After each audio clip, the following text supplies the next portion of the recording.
The reason why certain people turn to philosophy, why I became a philosopher, was that since I was a little boy, I always felt that existence as such was weird.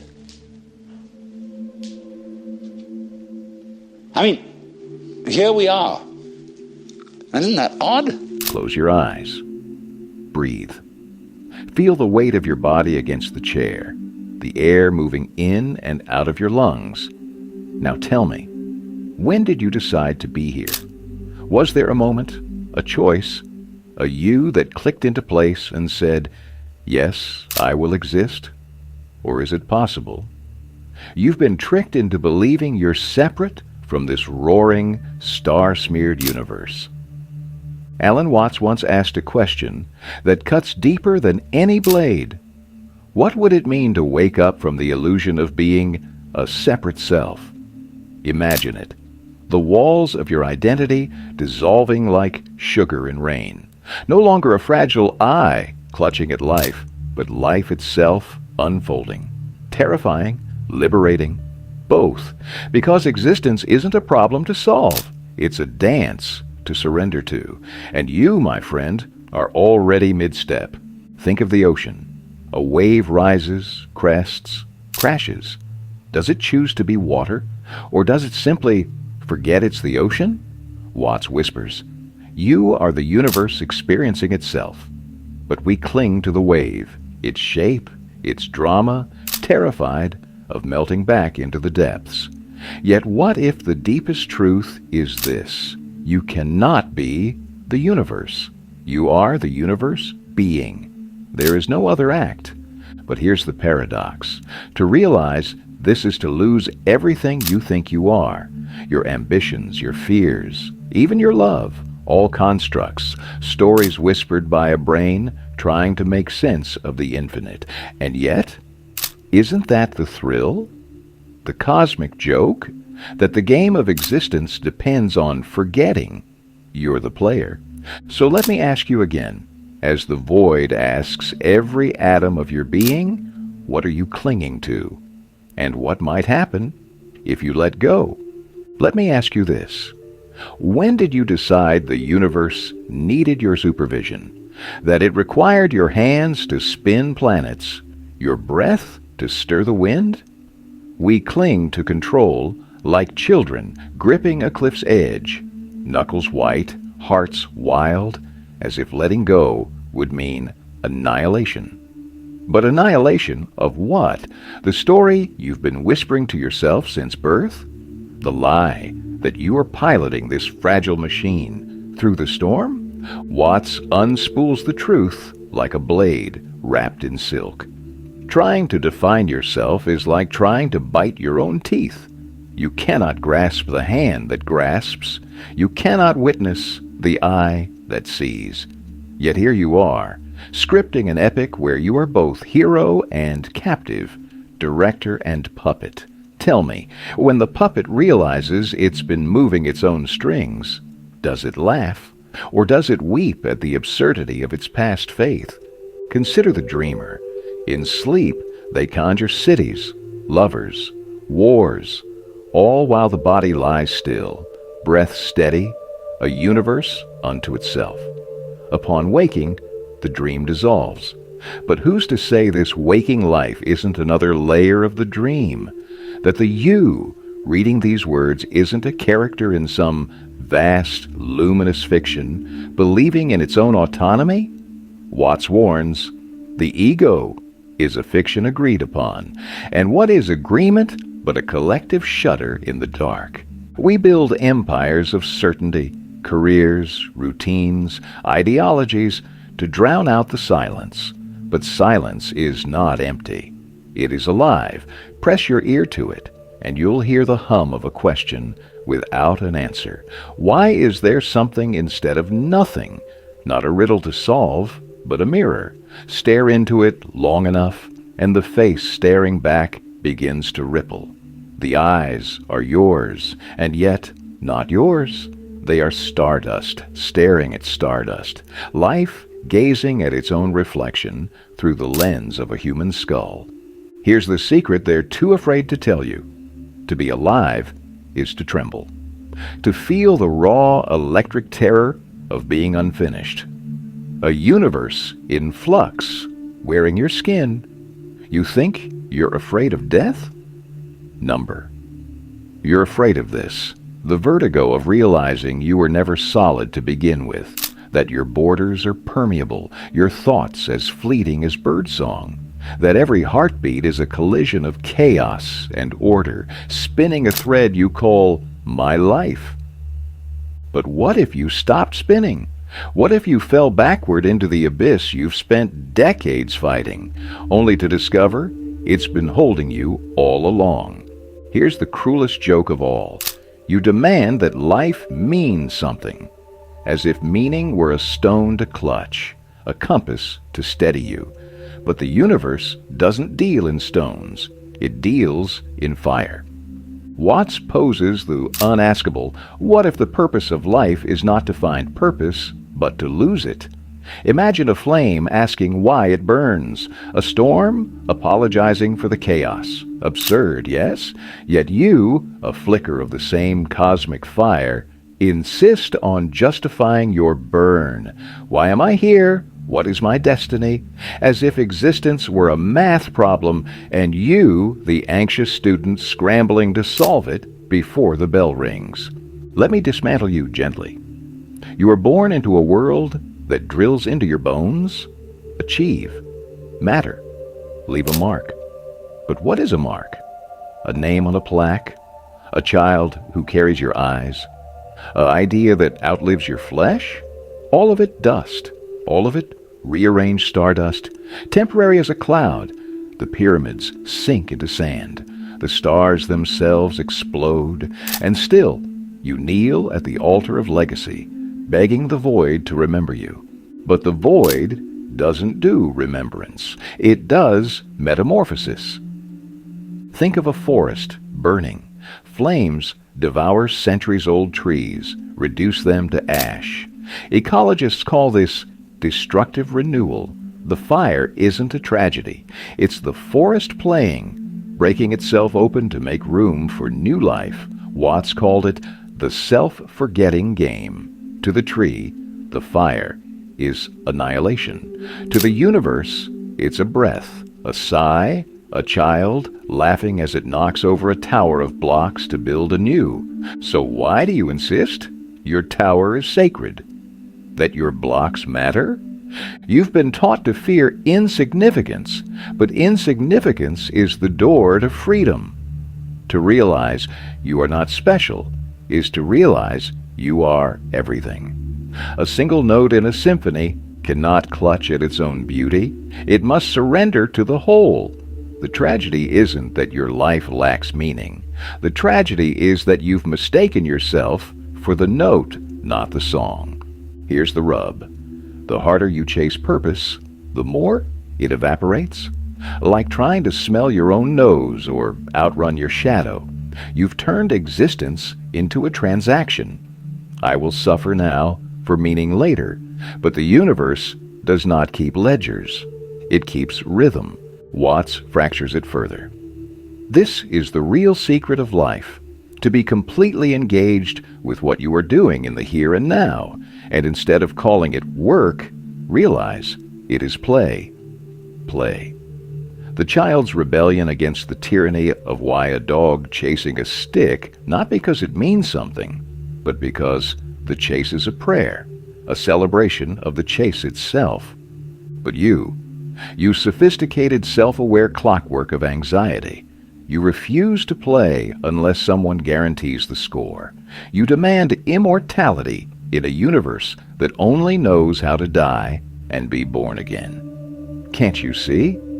Your desperation to matter is the very wall between you and the infinite. So let me ask you, in this moment where your pulse quickens and your throat tightens, what if you stopped asking why you're here? What if you dared to be here? For no reason at all. Look into a mirror. What stares back? A face, yes, lines etched by time, eyes hungry for answers. But look closer, deeper. Beyond the skin, past the pulse, into the void behind the pupils. Who is the watcher there? And who exactly is being watched? Watts slices through the pretense. You are an aperture through which the universe observes itself. But what happens when the aperture knows it's an aperture? When the eye turns inward, desperate to witness its own witnessing? You become a snake swallowing its tail, a painter feverishly brushing their own portrait into the canvas, only to realize they are the canvas. We are obsessed with carving ourselves into permanence. This is my body. These are my thoughts. This is my story. But what if you are not the sculptor? What if you are the clay shaped by forces older than language, your memories?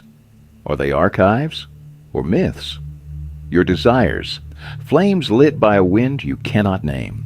Even now, as you resist this idea, who is the you resisting?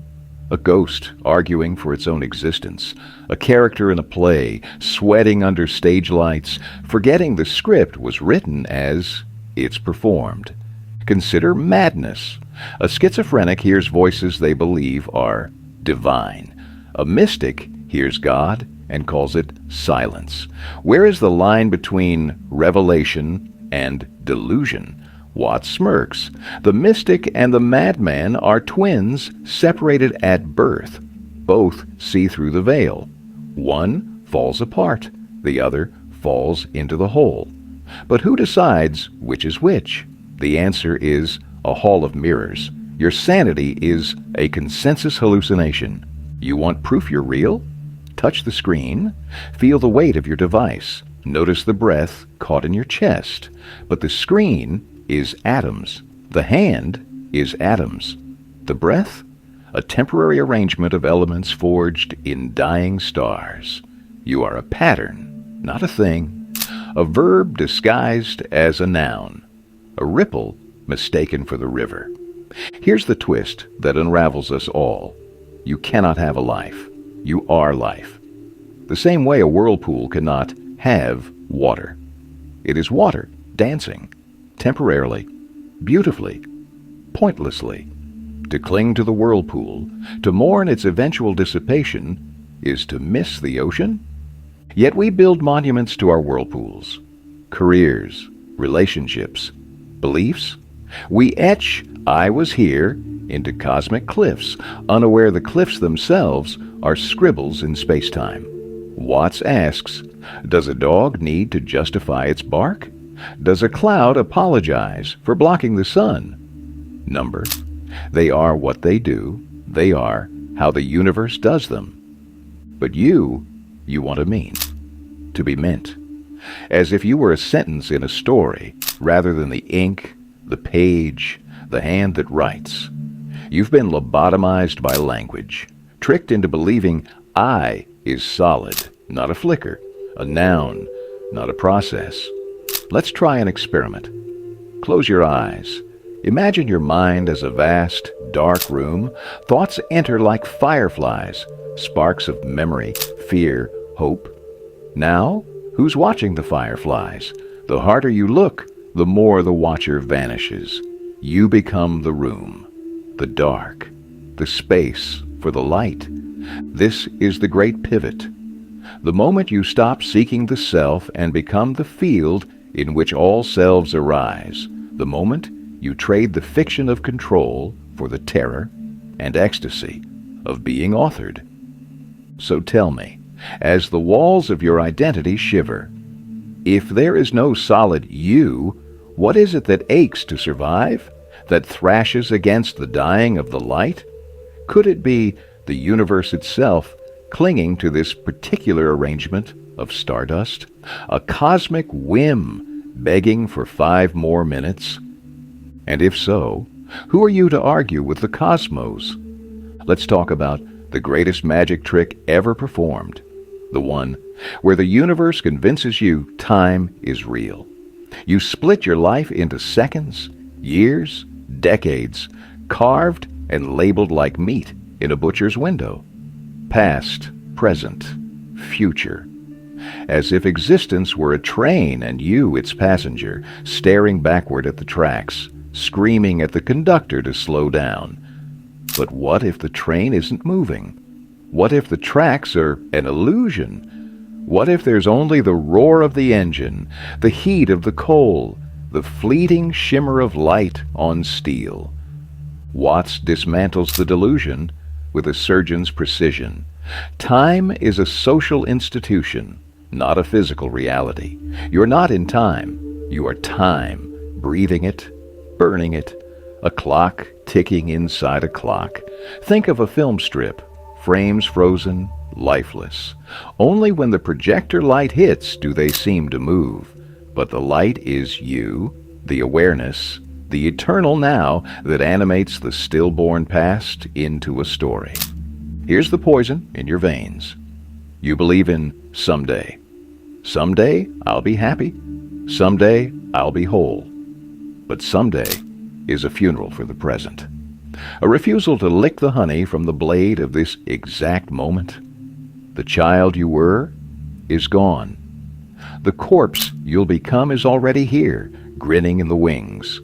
And still, you auction off your attention, paying in seconds for the hollow currency of memory and expectation. Consider the stars. The light hitting your eyes tonight is millennia old. You gaze at ghosts, collapsed suns, dead worlds, yet here they pulse, alive in your retina. So tell me, when you remember a kiss, a loss, a childhood home, are you remembering the event, or the last time you remembered it? The past is not a place. It's a rumor, a game of telephone played by your synapses, distorting the message with every retelling. And the future? A hologram? A fever dream? You draft blueprints for a house that will never exist, on land you'll never own, in a city that vanishes like smoke when you reach for it. Watts laughs. Planning for the future is like trying to eat a menu instead of the meal. You choke on paper while life starves. But the body knows better. The body is a heretic. It does not count heartbeats. It does not kneel at the altar of productivity. It digests, repairs, desires, fully, fiercely. Now, a wound heals in silence. A climax shatters language. A breath drawn is a universe born and dying. You think you're in your body? Number? You're as your body, a flash of color in the aurora of being. Here's the secret hidden in plain sight. The present is not a sliver between past and future. It is an ocean, unbroken, infinite. You dive into it every time you stop trying to swim. Every time a scent disarms you. Every time pain or pleasure tears the clock off the wall. The child knows this. The dying know this. But you cling to the lie of later like a life raft, terrified of drowning in the depths of already here. So let me ask you, as the machinery of hours grinds in your bones, what would happen if you stopped counting your life and started living it? If you kissed the mouth of the eternal now and let it swallow you whole? Let's end where we began, with a breath, with a question, with you, whoever, whatever, whenever you are. You've been dragged through the cosmic wringer, your illusions dissected, your certainties burned, your precious self unmasked as a fever dream of stardust. And yet, here you still are, alive, unbearably alive. So let me leave you with the final, unanswerable truth. You are already free. You have always been free. You are freedom itself, pretending to wear chains. Watts delivers the punchline. You are under no obligation to be who you were 5 minutes ago. Let that detonate inside you. The past is a cage with open doors. The future is a shadow puppeteered by fear. But the present, raw, reckless, radiant, is a blade slicing through the veil. What if you stopped seeking enlightenment and realized you're already standing in it? that every itch of anxiety, every throb of joy, every mundane act of breathing is the divine screaming through your nerves. You've been taught to fear the void, to call it nihilism, emptiness, despair. But the void is not empty. It is pregnant, a womb of potential, the pause between musical notes where the song is born. Your life is not a line. It is a circle, a mandala, a snake swallowing its tail only to be reborn from its own mouth. You are the artist and the audience, the crime and the pardon, the question and the answer. Here's the last paradox. To be fully human is to be fully inhuman. To transcend is to descend. To touch the infinite, you need only sink into the finite, the way a raindrop vanishes into the ocean, only to discover it was the ocean all along. Watts put it plainly. You don't get enlightenment. You are enlightenment, ignoring itself. So let go, not of life, but of the idea of life. Stop trying to be and simply be. Let the universe rush through you like wind through a screen door. Let your heartbreak be supernova ash. Let your joy be gravity's dance. Let your existence be a question mark smudged on the margin of eternity. And when the fear returns, when you grasp again for control, for meaning, for a self to defend, remember this moment.